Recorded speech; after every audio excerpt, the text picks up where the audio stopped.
Good evening and welcome to Body Talk with Cindy. This is a show where we explore body image, obesity, and many other things that affect us on a daily basis. And I'm very, very pleased tonight that we have a guest, Dr. Lisa Hogan of Youthology, and she's going to talk to us about one of the I would say newest, because you see that many times on the internet, diet crazes, and I wouldn't even call it a craze. We're going to find out more about it. I'd like to update you on my progress before we start talking to Dr. Lisa. I'm still have lost this most recent bout 30 pounds. I haven't broke that. I had said I was going to do the walk for diabetes in October, and unfortunately I had bronchitis and I was not able to complete that walk. So I will be scheduling another walk, 5K, so I can finally accomplish my goal to walk a 5K. And hopefully after the walking that one, then I can run the next one. So I think that's pretty much updates where I am right now. And I would like to go ahead and introduce Dr. Lisa Hogan. And actually, she's in the studio with me tonight, and I'm very, very pleased to have her here. Lisa, can you tell us a little bit about your background? Yes. Hi, Cindy. Thank you for having me this evening. I'm very excited to be here. My background is I did go to medical school, and I did a residency in general and vascular surgery. I practiced general and vascular surgery for about 16 years. I also did a mini residency in occupational medicine. And occupational medicine is very involved with preventative health care, and that's what kind of got me started thinking about this type of health care. Surgery is all about fixing what's already broken, and it occurred to me many, many times when I was working with patients that so much of what they were experiencing could have been prevented with a little bit of healthier lifestyle, for example.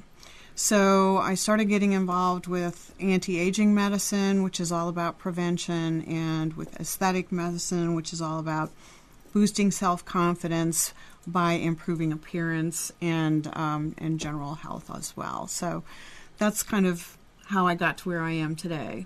Well, thank you very much. That's interesting, because so many times when you meet doctors, it's all about treating the symptom and not going to the base or the root of the problem.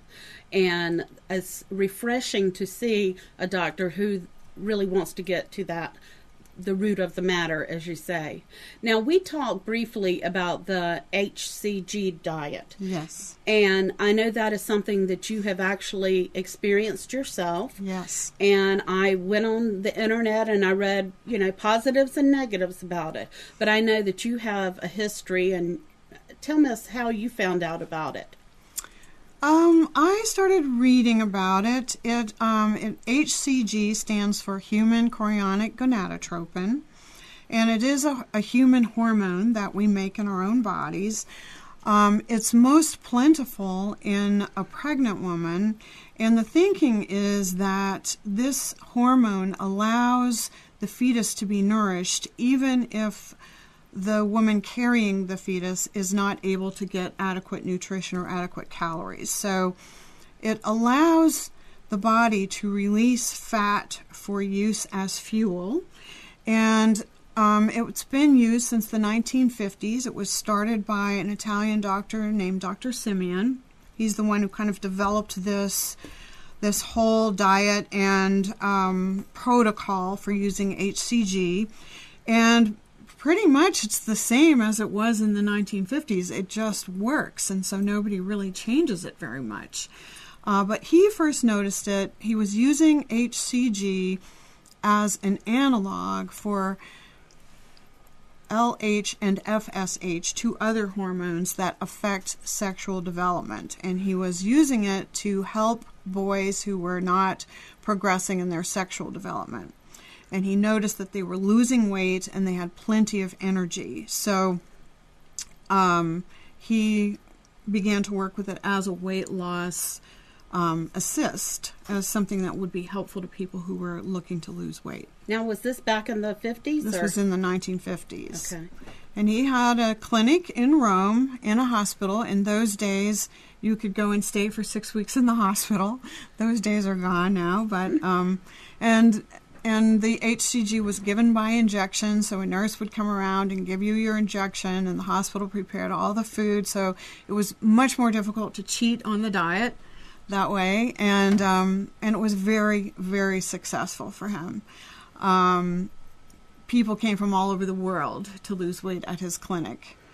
Nowadays, there's a very good version of HCG that you can take sublingually. It's a liquid that you put under your tongue and just let it get absorbed through the mucosa. You do not have to do injections. Now, do they still administer the injections, You or can. mostly sublingual? You can do it with injections, and it's something you can do for yourself. It's not much different from giving yourself an insulin shot, so people do it on their own. Now, you had a doctor friend that actually used this to lose weight? Yes, he's an anti-aging doctor in Chicago, and he's a big man. He's over 6 feet tall, and he has all of his family involved in his practice. So he's the doctor, his wife is a nurse, his daughter is a physician's assistant, and his son does all the marketing for the practice. They were all very overweight, and they all lost over 100 pounds. So between the four of them, they lost over 400 pounds on the HCG diet, and they've kept it off for several years now. They did this several years ago. So they have a protocol that they provide in their practice, and they've been very successful. They claim that they have helped people lose tons of weight, literally thousands of pounds. So Wow. they're into the tons now. Now, how many years ago did they originally lose the weight? I want to say about 4 years ago. And they've been able to keep it And off they've since kept then? it off. That's one of the big advantages to HCG. Many people do keep it off. And if you don't, you can just go back on the HCG again. It's not unsafe in any way, so you can be on it many times if you need to. So what would a typical, let's just say, I think you said that it's 6 weeks that you do it? Normally for 6 weeks, unless you have only 5 to 10 pounds to lose, and then it's just 3 weeks. Okay. All right. And you were on it. I was on it. I was on it for 6 weeks. Okay. And tell us a little about your experience there. Did you, because I think it's very restrictive as far as calories. It's very restrictive as far as calories. It's only 500 calories a day, unless you are exercising every day, in which case you can increase the calorie allotment to 800 to 1,000 calories a day. And I did want to try it for several reasons. One, I had some weight I wanted to lose. 2, I wanted to experience it myself and see what it was like. And then 3, I was looking for a high quality HCG compound and wanted to make sure that I could provide something like that for my patients. So those were all the reasons I wanted to try it for myself. I was very strict about the diet, so I ate somewhere between 500 and 800 calories a day most days. It involves, as I say, a very restricted list of vegetables. lean protein, and a very, very restricted list of fruits. There are no oils, no dairy, there's no grains, there are no processed foods on the diet, and the only liquids that you take in are calorie-free liquids. So water, sparkling water, or club soda, tea, and coffee. Okay. So with the coffee, you wouldn't have creamer? You are permitted to put just a teaspoon or tablespoon of milk in the coffee. Mm-hmm. I normally don't drink dairy, so I used a little bit of soy milk in my coffee. Okay. All right. And so give us an example of like a basic day of how you would start out with breakfast, etc. Well, basic day would be in the morning, I always have coffee. You can have a piece of fruit in the morning if you would like for breakfast. So many people will have one of their fruit allotments. There's really only 2 of them a day. So you could have an apple in the morning for breakfast. At lunch, I would have lots of green leafy vegetables. So lots of spinach or lots of super greens. And I would chop up vegetables that were permitted. So cucumbers, celery, onions, tomatoes. I used a pico de gallo as my salad dressing that I made, and it's just tomatoes and onions and cilantro, a little bit of garlic and lemon juice. You're also permitted, you can use a lemon juice or a vinegar-based type dressing if you would like. But mostly it's very fresh things that you're making yourself, so you know where they come from. They don't contain a lot of chemicals. They're not processed. They don't contain preservatives. And then I would have some lean protein. So that might mean a few hard-boiled eggs. That might mean a piece of grilled fish. That might mean some lean beef. Something on that order. And then very similar things for dinner. Usually leafy green vegetables, some lean protein, and then I might have as a late night snack another fruit. And as I say, the list of fruits is very restricted. So you may have 1 apple, 1 orange, half of a grapefruit, or a handful of strawberries. And those are really the only fruits on the diet, other than you can have lemon juice as a dressing. And did you feel any hunger, though, the first couple of days, or? Well, the first couple of days, you don't restrict what you eat because you're waiting for the HCG to begin to take effect. So for 3 days, you are allowing yourself to eat whatever you want, which is kind of interesting because most people don't do that. Right, to begin. Either, to begin with, right? So you're not hungry then. I mean, carbs and everything those first 3 days? The first 3 days you eat whatever you want. Okay. As many calories, as many carbs, whatever you want. No restrictions. Okay. And then once you've had an adequate dosing of HCG, you stop that and you start the diet. I felt some hunger. I don't think it was as strong as it would have been without the HCG. I do think the HCG, by releasing some fat into the bloodstream to use as fuel, I think it prevents hunger.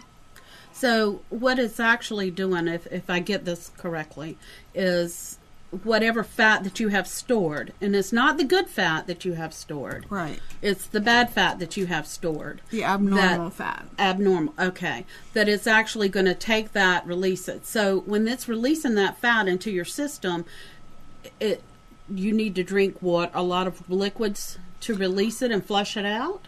As always, they recommend that you drink a good amount of water, but it's no different from any diet. Yeah, any day. You always want to hydrate well. So if you went on something like that for 6 weeks, and I read some information on the internet, and it said that most people would lose a pound a day. Mm-hmm. Is that what you experienced when you? I estimate that I lost, during the time that I was on the diet, I lost over 30 pounds. And then after I went off the diet, I still lost an additional about 10 pounds. Mm-hmm. But I wasn't trying. I was just eating a little bit more healthily. So I lost a total of about 40 pounds. That's great. Mm-hmm. And you've kept it off? I have. I Okay. have. Now, how about exercise did you think, okay, some diets they say just focus on losing the weight the first, few weeks and don't worry about exercise. Well, you can exercise. It's not required, but you can exercise. I think it's part of a healthy lifestyle. And if you do exercise, you can increase your calorie allotment to 800 to 1,000 calories a day. So there is some motivation for exercising. So when you're looking at like 500 to 800 calories a day, how big of we talked about the meat. How big of a piece of meat are you talking about at a meal? 4 ounces. Okay. So 8 ounces of meat a day? Mm-hmm. Okay. Mm-hmm. All right. But that's very lean meat. Yes. Okay. So no like olives or avocado or anything that has any fat on it. No. Now, so mostly just leafy green like collards or? Collards would be fine. I love kale. I eat a lot of kale on the diet. And you are permitted cucumbers, celery, tomatoes, onions, green peppers, asparagus. That pretty much covers the list, I believe. So if you're like me, where it's not just 20 or 30 pounds, but over 100 that you need to lose, but I can only stay on it 6 weeks, then how does that work? You would stay on it 6 weeks. Then there are very specific steps to coming off the diet. So once you stop the HCG, you are still maintaining the same very restricted diet for 3 more days until the HCG is out of your system. Then you start adding some of your regular foods back in very slowly and gradually. So for the initial 3 weeks after you get off the HCG, you're still not consuming a lot of carbohydrates. So no breads, no crackers, no cakes, no processed foods, but you can begin to add back in some dairy products and some oils, things like avocados and olives if you like that kind of thing. And you would stay off of the HCG and off of the restricted diet for 6 full weeks, your first time off. Then you can go back on for another 6 weeks if you like. And then each time you come off, you're off for a little bit longer. So there's a longer stretch in between times that you're on the diet each time that you come off. So you can do this for years. And my friend in Chicago who lost over 100 pounds, it took him many times on and off the HCG diet, but the whole time he was still losing weight even when he was not on the HCG because he was eating more healthily. So he was, just for one thing, it kind of resets your metabolism, and you get into healthier habits, and you start to crave the sweet things less. And he just, changed his habits, started eating more healthily, adding in more exercise. And as you make progress, it gets easier and easier. And as it's encouraging you, you do better and better. So he went on the HCG and on the diet many, many times, but the whole time he's losing weight, just not as rapidly when he's not on the HCG. Okay. So the main thing is that you can't do this for 6 weeks and then go out and start eating McDonald's every day. Well, I don't recommend that anybody eat. I hope there's no McDonald's executives listening in, but I don't recommend that anybody eats McDonald's ever. I don't eat McDonald's ever. But no Twinkies or anything like that. I mean, the whole point of this is you're trying to change your whole outlook of food. The whole point of this is to be healthy, yes. Right. And Twinkies are not healthy, so... Everybody hear that? I know you thought they were. And they're not really not healthy when they're fried at the fair. That's a double whammy. Well, let's just say Golden Cakes. I won't say any name brand, okay? So, how many times a day do you actually take the HCG? Twice, morning and night. Morning and night. Yes. Okay. So is that like on an empty stomach or? Yes. Yes. Okay. So do you take it like right when you get out of bed in the morning? I did, yes. The first thing out of bed, take the HCG, and then wait 15 minutes before you eat or drink anything. Okay. And at night, right before you go to bed, or? What I did was I would take the HCG when I got home from work and then not have anything to eat or drink for another 15 minutes. So I might start preparing my dinner, and then I would have it whenever it was ready, 15 minutes later. Now that how do you eat now? I mean, do you... Well, I enjoy eating pretty healthy anyway, Right. So now I eat very similarly. I'm just not as restrictive, and I love nuts, so I usually have some raw almonds and some raw walnuts every day. I love avocados, and I love pretty much all vegetables and fruits, so I just have a lot more selection in my diet. Or you still eat the lean meats and so forth? Well, I love that kind of stuff, yeah, Okay. so Because you eat a lot of game meat too, don't you? I love game meat.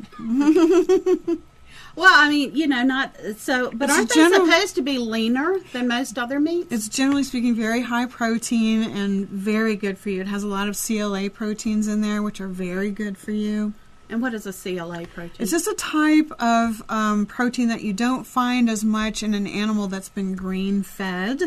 And unfortunately, even when you're buying a commercially bred meat, it may not even always be grain-fed. You've probably heard some of the news stories lately where they talked about beef cattle being fed stale candy, stale Yes. gummy bears as part of their diet. Well, that's not good for the cattle, and it's not good for you. And that protein is not as good for you as a cow that has been grass-fed. So Right, and I actually heard that because of the drought and everything, and they didn't have the corn and the things they usually use to bulk up the cattle and the meat, that they were using the stale candy, etc. And I'm thinking, well, how is that going to translate to diabetics who try to eat more of the leaner meat? Because would that not come out somehow? Or well, it doesn't make the meat any more sugary, but it's just the cattle don't produce as high quality of protein in their muscle tissue, so it's not as good for you. okay, so I think you probably eat a fairly organic or local. I try to stick to strictly organics for a number of reasons. One, no pesticides. Who wants to eat pesticides? Right. 2, there is more nutrition in organic food. And 3, I'm not sure I agree with the genetically modified thing, and for a lot of reasons. If you put fish genes into tomatoes and people are allergic to fish, they don't know when they eat a tomato that they may encounter fish proteins in there. If you genetically modify a fruit or vegetable to make pesticides, I don't want pesticides on my fruits and vegetables, let alone in them. Right. And I think that we really don't know exactly what kind of effects the genetically modified fruits and vegetables will have on people. So I would prefer not to get that in my diet. And if you eat organic, generally speaking, you're avoiding that kind of fruit and vegetable. Now, we talked a little bit about childhood obesity and how that has really become an epidemic, and also diabetes in children, and not the type 1, which tends to be, I guess, more genetic or, an actual illness. The type 2, which is caused by just poor health, typically.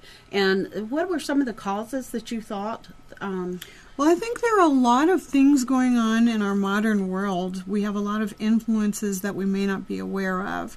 One is the fluoride in the water. We talked about that. Fluoridation ends up being in all of our food and drink because most water is fluorided. So kids get too much fluoride because it's in their water. It's concentrated in fruit juices and in sodas. It's in, animals are drinking fluoridated water. It's used to water vegetables. It's kind of everywhere. It's used in the manufacturing of processed foods. So it's kind of everywhere all around us. And fluoride is known to decrease insulin output and increase blood glucose, which is called glucose intolerance, Right. or pre-diabetes. I think it can contribute to the type 2 diabetes, because that's really what's happening for most people with type 2 diabetes. And in addition, in type 2 diabetes, a lot of times the tissue receptors are less responsive to what insulin is there. And again, fluoride contributes to that effect as well. Now, is fluoride like just a byproduct of something, or where does the... Fluoride is a mineral. It's in the family with chlorine, fluorine, chlorine, iodine, bromine, and it therefore interferes with the thyroid as well, and decreases thyroid hormone, which is very, very important in terms of having enough energy. It's one of those master hormones that really affects so many of the body processes and the amount of energy that you're able to expend. And then the third gland that fluoride affects is the pineal gland, which is in the center of the brain. The pineal gland makes melatonin, which helps us sleep. It's a very important antioxidant. And in women, it's very important because high melatonin levels have been shown to create a lower risk for breast cancer. So high melatonin, good. Low melatonin, bad, because it increases your risk for breast cancer. And fluoride interferes with that as well. And then over time, it leads to calcification of the pineal gland. Again, not good. And if you're into yoga and the chakras, the pineal gland is where the third eye chakra is located, and calcification can't be a good thing of that. Now, I welcome everyone to call in. If you have any questions for Dr. Lisa Hogan, then please, the number is 919-518-9773. Again, 919-518-9773. We welcome anyone to call in with questions. So, I guess I was really intrigued with the whole, I looked at it and I thought, 500 calories a day, there's no way I can live on 500 calories a day.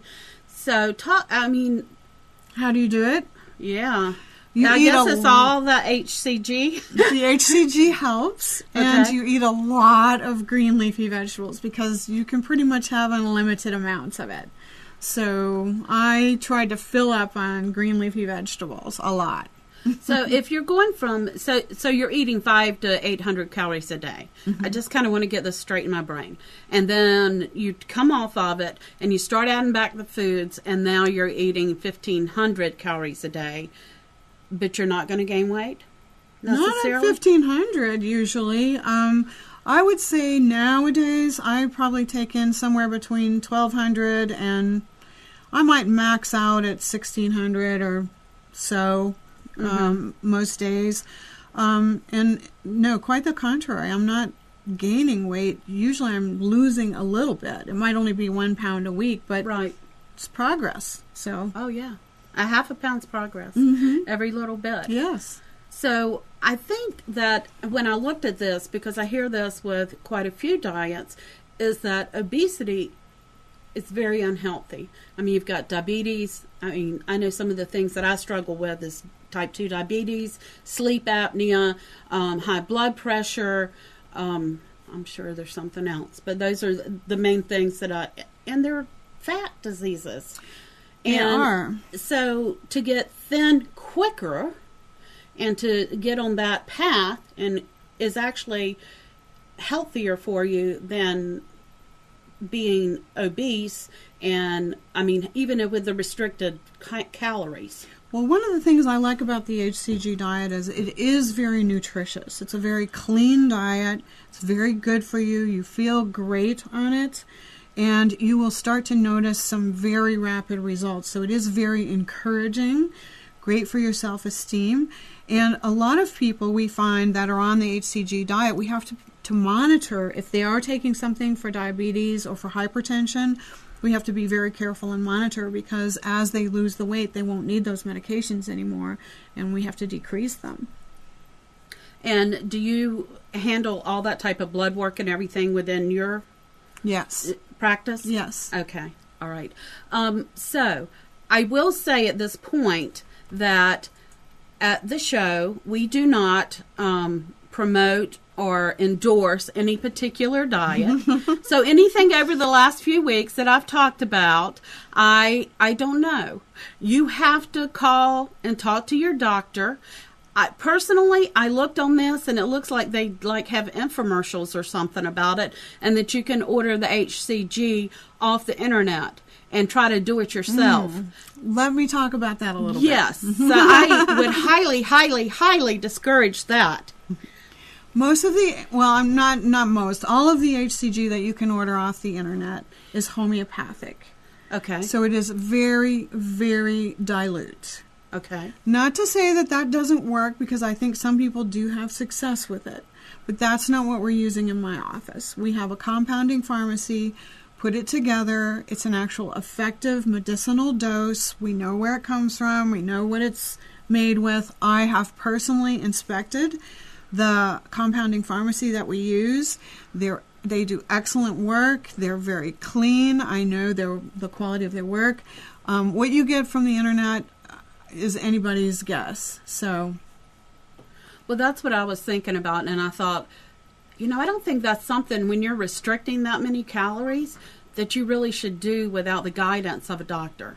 It seems like that would be something a professional, because you said that you typically meet with somebody every week. You're going to talk about the progress, because quite frankly, if you're obese, it's not just about the food and eating, because, hey, you're going to lose, but you've got emotional issues. You may have challenges that, you may have a very active social life as far as business, and you're out networking. So you're around all types of food and drink that you don't want to participate in. So you need that encouragement, I would say. Mm-hmm. And is that what you deal with on a weekly basis? Yes, we try to act as cheerleaders to keep people happy and enthused about the diet. We want to be there for questions or concerns for people who are on medications. We want to make sure that everything's going safely for them. And a lot of times we provide some sort of little healthy snack as a way of illustrating the kind of foods that are permitted on the diet as well, just to serve as an example. That's a great idea, because I think that, a snack would be good. Snacks are good. Celery! But I was in your office the other day, and I noticed that one of your employees there, that they had like a little thing of almonds. Mm-hmm. Okay, so when I stopped eating sweets and everything, I became this almond nut addiction, and then I was overeating them, so I had to stop. And I noticed she had like this little teeny bowl, and she had like 10 almonds in there. Exactly. And I think that's the proper portions. Exactly. And it's not like the wasabi almonds, no, or the habanero almonds or anything like that. It was just the raw almonds. Raw almonds are a little bit better for you. Yes. And if you want to make something to put on the almonds, at least then you know where that came from, and you know it doesn't contain a lot of additives or chemicals or sugars, things like that. And I think you and I talked about the app for the smartphone that counts calories.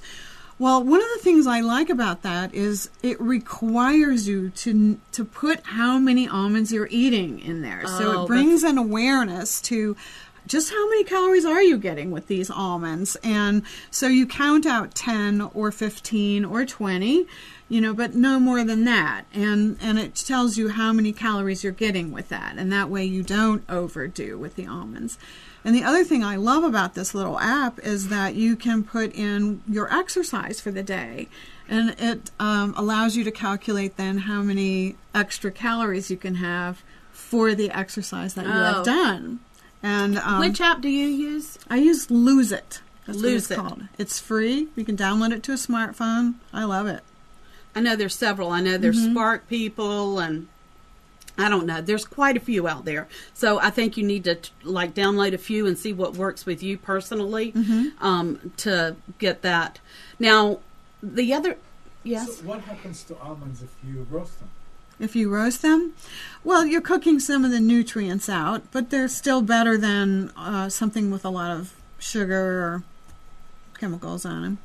Well, let me ask you something. On the diet that you're doing, can you have like bouillon? On my diet? Yeah, on the Where HCG. on the HCG. When you're in the 500 to 800 calories, is that something that, or is that too salty or? There's no restriction on salt. Okay. You can have as much salt as you want. Okay. And it's actually good for your adrenal glands. I don't ever tell anyone to not eat salt. Okay. Because I was thinking, because I think there is some like vegetable bouillon with sea salt I found, and I was wondering like a cup of that might be satisfying if something like that would work. Yeah, I would have it. I mean, I would allow myself to have it if I wanted it. But for me, a cup of hot tea is just as satisfying. So I probably, gravitate more toward that. Okay. Plus, I think I know more what's in the tea. If you look at the list of things that are in the bouillon, it's probably a pretty long list of unpronounceable things. Okay. All right. Yes, I forget about that part of it. You're so used to the convenience, and you think, oh, that's a good snack. And then it's like, wow, there's dextrin and blah, blah, blah, and blah, blah, blah, and you can't pronounce it, and there's 100 things of it in there from that. Okay, so if you made your own from chicken stock, it probably would be okay. Good luck. Yeah. Put a little celery in there. Or, I mean, you can buy just chicken broth or chicken stock. That's fairly simple. Few ingredients, not a lot of garbage in there. Okay. So. Now, the other thing that I talk about, which I am very interested in, is I know that you work with lasers and skin tightening and that type of thing in your practice. As a person that is very overweight and have been for a number of years, then I'm always concerned about my skin. And as I continue this journey and I get thin, then extra skin seems to be something that people deal with. And I just wonder, I've heard of if the laser, if that helps, or how does that work? Yes, extra skin is something that you'll be dealing with.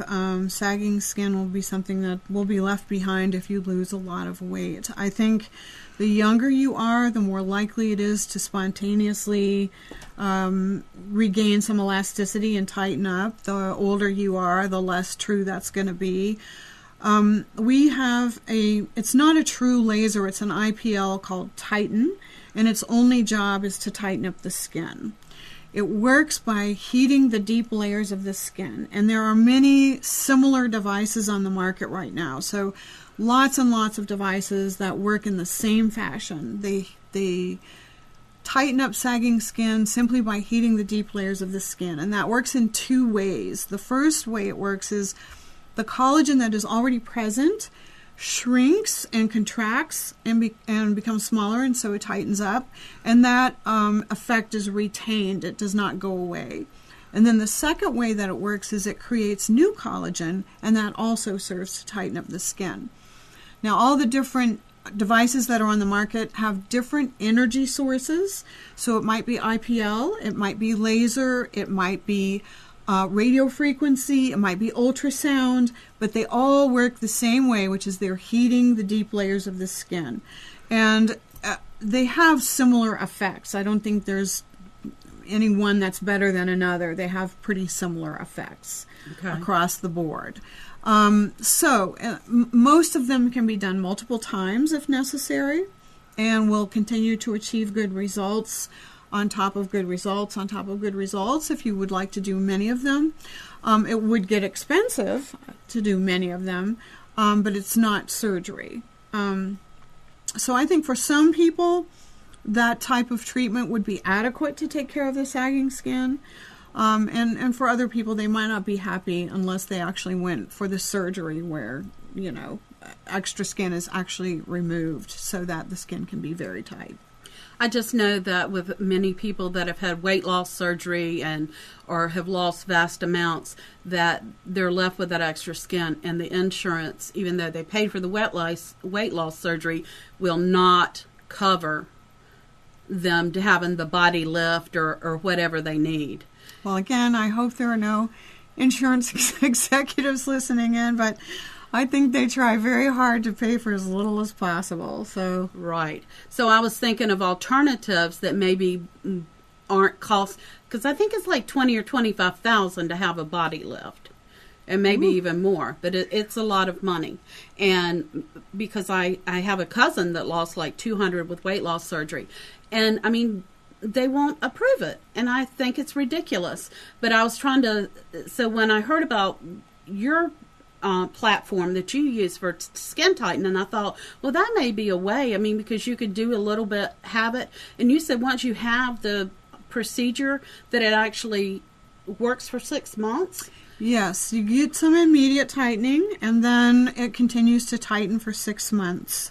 What you have at the end of 6 months is pretty much how it's going to stay for years. It lasts for years.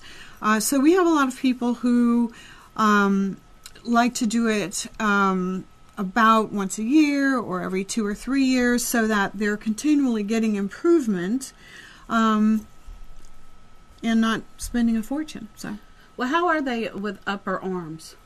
It's pretty good with upper arms. Because you said that legs and hips and things weren't quite as effective. Or? Right. That's where the skin is very, very thick there, and so it's much less responsive. The most common places we use this are the face, the neck, the upper arms, and the abdomen. Okay. All right.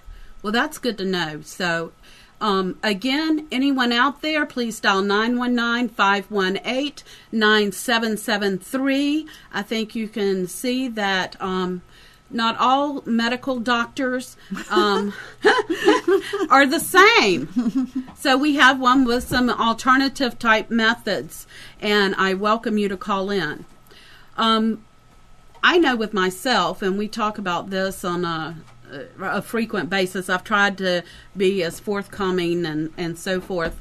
I have huge arms, and I have a lot of hanging. But even as I've lost even just a little bit of weight, it's like, it's even more saggy than it was when it was all plumped up with my fat. That's like my wrinkles are going to show one day when they're not plumped up with my fat. And I've already asked about this. She says you have to get rid of fat. It just tightens the skin. It doesn't get rid of your fat. It doesn't do anything, if anything. to fat.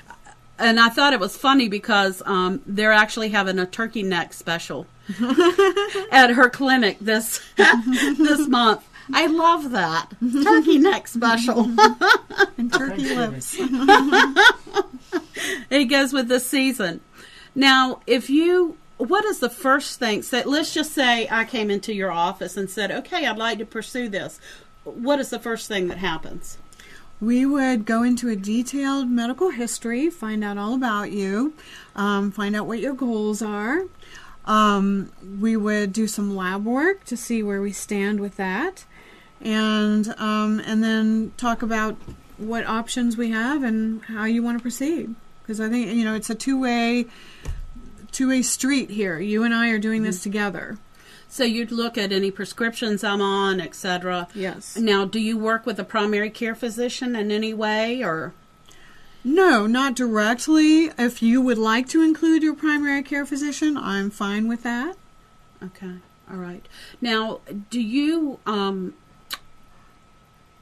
the first appointment, can they come in and just talk about it and get more about them individually and the HCG and how that might be? Or? Yes. Yes. Okay. Now, are you going to also be having a blog or information that is going to be ongoing? Yes. She's like me. We're not very good at blogging, but we're going to try. I have a caller on. Welcome. Hello. Hi. Hi. I just think it's important to mention that people can come from all over the world to this clinic, right? Well, sure. We would love to see people from all over the world.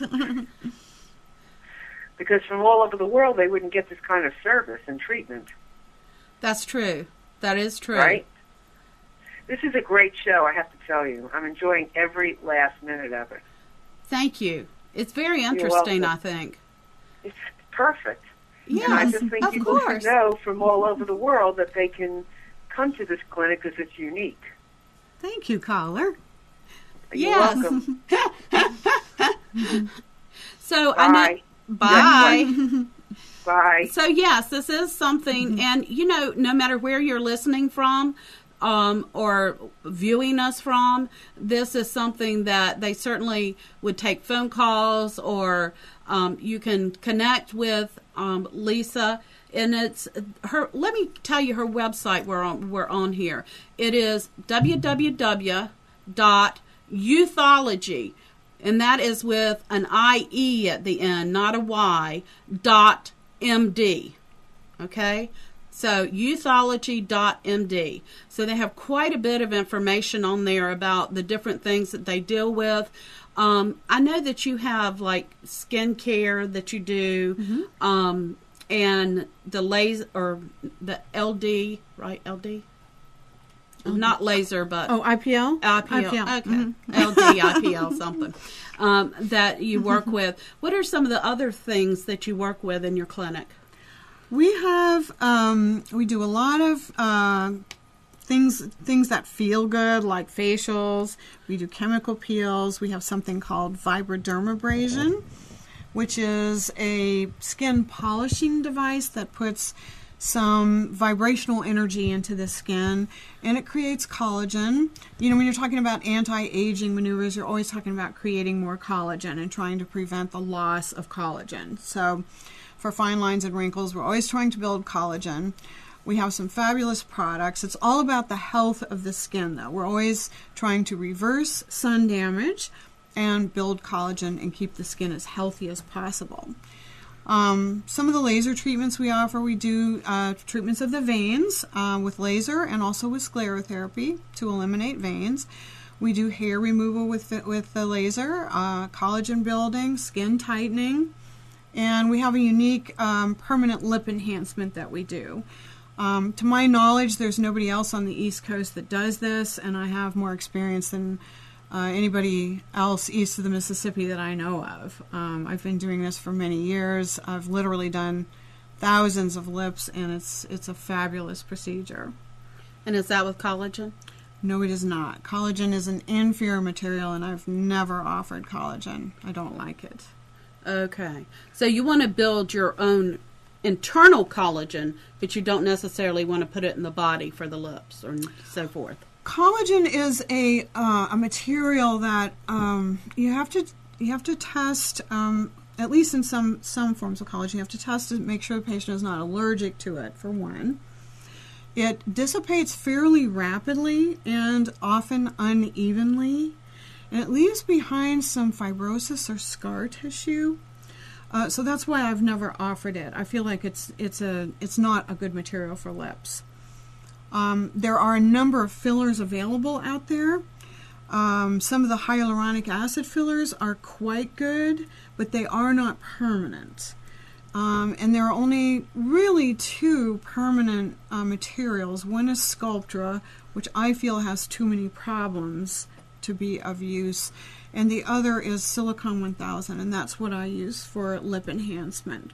It's a very soft and natural feeling material. It becomes incorporated in the tissue.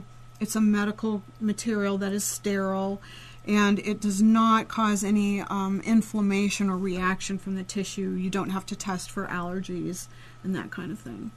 How important do you think it is that self-esteem plays in the role of getting healthy?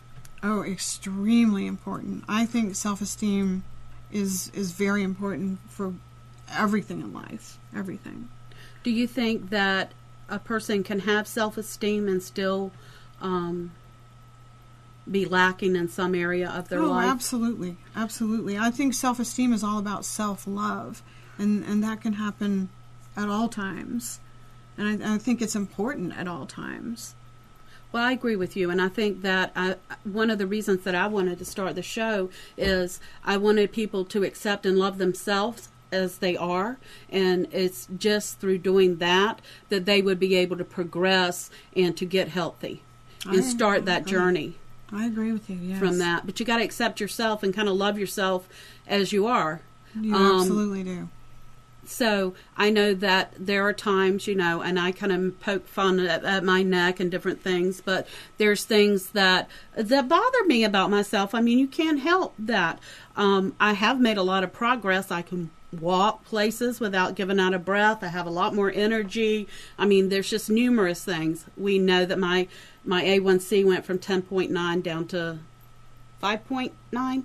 That's 5.9. fantastic. That's fantastic. From that. So I've made some really big changes. progress, big changes and progress from that. But it doesn't end here. And I think that's what we have to say. And I've really tried to not have that all or none type mentality. Mm-hmm. So if I mess up, because everybody does once in a while, then you want to be able to continue on the path. Well, I think self-forgiveness is very important. Self-love is very important. And let's face it, none of us are perfect. We all have something we would improve if we could, right? Or that we're working on. And if we were perfect, we probably wouldn't be here. Absolutely. Absolutely. And I think it's very important that if you are fighting with obesity, if you're fighting with problems with self-image, and it may be that you're not obese, but just self-image, if you can put yourself out there and project your personality, I think that's what people are drawn to. I don't think people are repelled necessarily by the way you look or whatever you may think in your mind. I think that's a very important factor. Let's see. I'd like to do some practical tips that everyone can work on till the next time that we meet, which actually is going to be in 2 weeks. So I'm going to be doing the show on the 1st and the 3rd Tuesday. Oh, no. The 1st and 3rd Tuesday of each month, and I'm very excited about that. We are going to talk about different ways of losing weight. We're going to talk about different protocols that are used. It's all about information. And as I've said before, I think it's a very personal journey for everyone. We want the encouragement that we have, but some things work for some people and some things don't work for them. So we have to find what works for you. And you can't make an informed decision without having information. Absolutely. So we want to have very skilled, knowledgeable people like Dr. Hogan on each week so we can gain from that information. And based on that, we can go out, we can talk to our own doctors, we can research, and you have to there's a lot of, if you look at the internet, there's 3 opinions on every matter. And, it's not just positive and negative. It can be many other variations. So you have to make the decision for yourself. We do know that obesity is dangerous. So that is something you want to take into consideration and realize that the faster you lose it, the better your metabolic state. And I read quite a few things that I know that you talked about the diabetes and everything, but I know that metabolic disorder syndrome is a big thing today because you do hormone replacements also, don't you? And what do you use for that? Is that we use bioidentical hormones. Again, we test to see where what your level is naturally. And we use bioidentical hormones. So these are the same hormones that you make in your body. And your body knows how to deal with those. Your body has the enzymes to break those down so that they're not hanging around for many months. And we want to look for the proper balance and proportion of one hormone to another so that you are protected from having too much of one or another.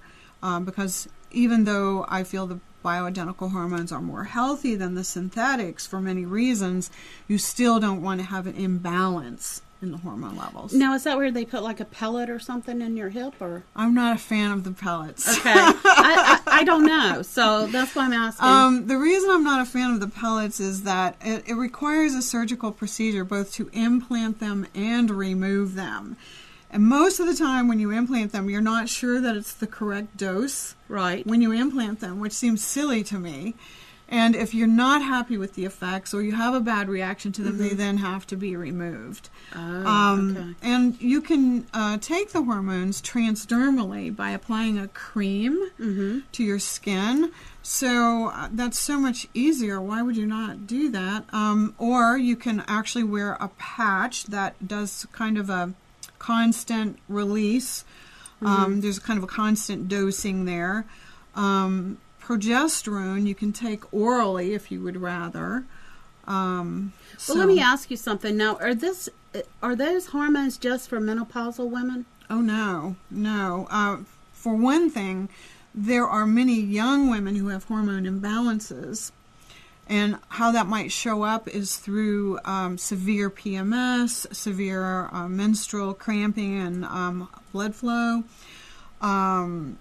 or infertility problems, polycystic ovary syndrome, and even if a woman is not menopausal, she can be perimenopausal for a good 15 years before she becomes actually menopausal.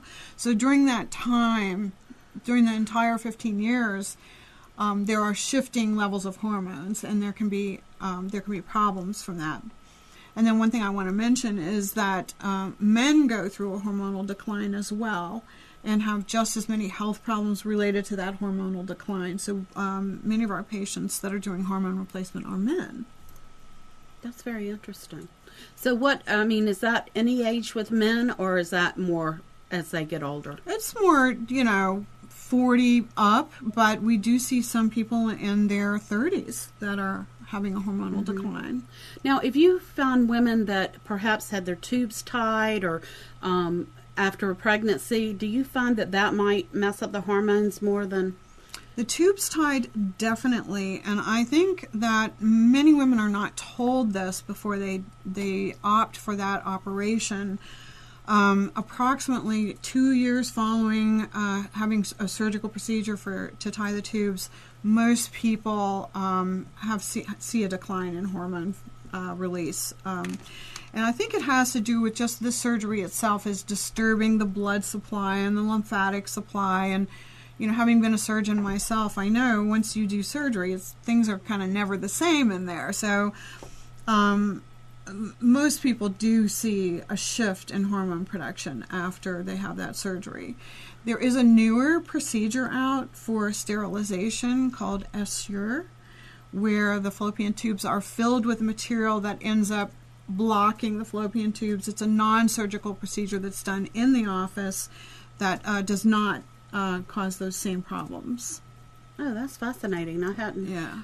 And is that fairly active now, or just starting to come out? Very, very available. Many offices in Raleigh offer. Many OB offices, OBGYN offices. I just know that my sister-in-law had her tubes tied after her second child, and she was in her 20s, and she has suffered with PCOS, is that it? Mm-hmm. Since then, or PSOC, or whatever. Polycystic ovary disease, or polycystic ovary syndrome, yeah. Right, and it's been a constant battle for her, and she's not even 40 yet, and so she's had to deal with that. So I know, and that's where she found out, after a lot of research and et cetera, that's what had probably caused it. So I don't think a lot of women know that. I don't think they do either. Well, we are almost out of time, but it has been so fascinating because it wasn't just about weight loss. It was about all types of of things. And I think very, very, very nice, very informative, and I hope to see you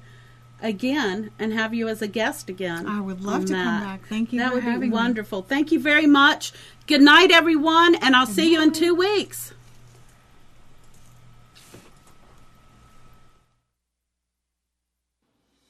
You are tuned to the Nissan Communications Network.